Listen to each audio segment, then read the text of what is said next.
G'day, welcome to the garage. In this case, Garage 66. Would you look at this place? The perfect location for us to look back at 2023. Some great drives and some great cars.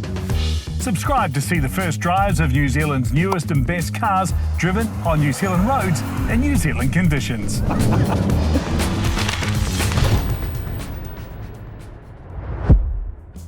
We brought you the Valhalla, Polestar 6 and the unbeatable McLaren M8B. And 23 was the year the EVs arrived in force, just in time for the clean car rebate to disappear. Still, a good car at a great price will always win on merit, and well, this film is all about merit. So what stands out from 2023? SUVs made up more than half of the cars we drove, and there were a few standouts, like the Lamborghini Urus. It was already incredible, and the Performante turned things up to make that 3 notches. We're going, and that's 100. 3.3 seconds for the record. It feels so much faster.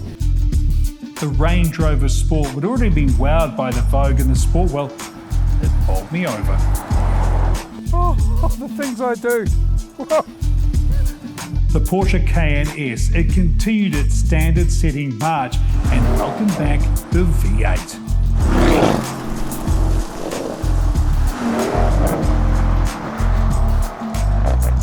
And a couple of unexpected stars, like the Lotus Electra. Now, not only is a Lotus SUV something we never expected from Lotus, an electric high-performance SUV, well, it's a revelation. You know, I'm going to be honest, even after a couple of hours behind the wheel, this still feels quite surreal. I can't believe the Electra's here. It still looks and feels like an auto show styling exercise. It really is that unique and that special. And then the Kia EV9, that went even more futuristic. The first big SUV that's a genuine contender. And don't be a badge snob. But that's the thing, the EV9 is a seriously premium 7-seat SUV. And then there's the whole EV thing, which when you factor that in, puts the EV9 in a class of its own. But it was internal combustion that stood out, and that V8 in the Cayenne S was intoxicating. You know, the competition gets better all the time, yet the Cayenne continues to stay in front. And the reason for this, and I'm reminded of it right now, it's blindingly simple. This car remains epic fun to drive.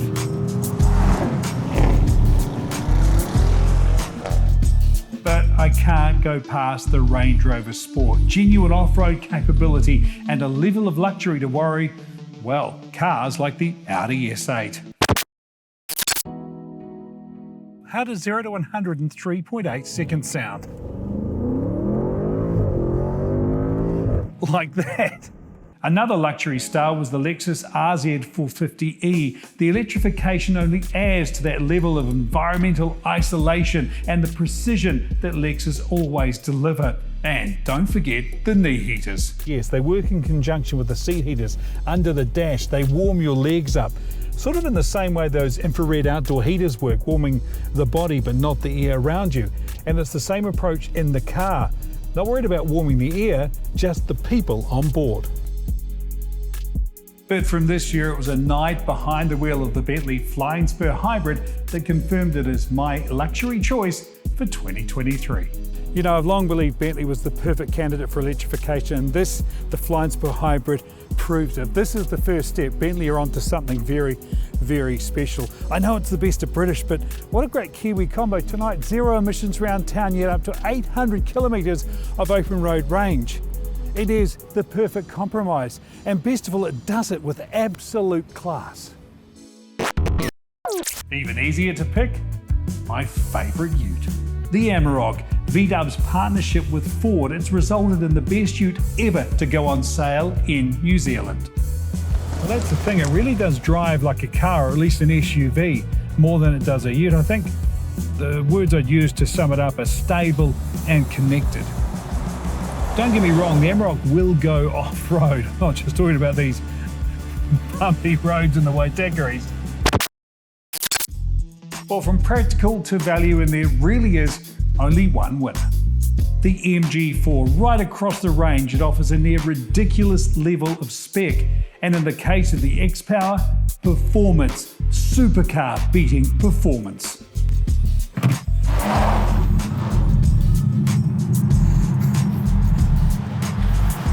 You can't feel what I just felt, no matter what stupid look I put on my face.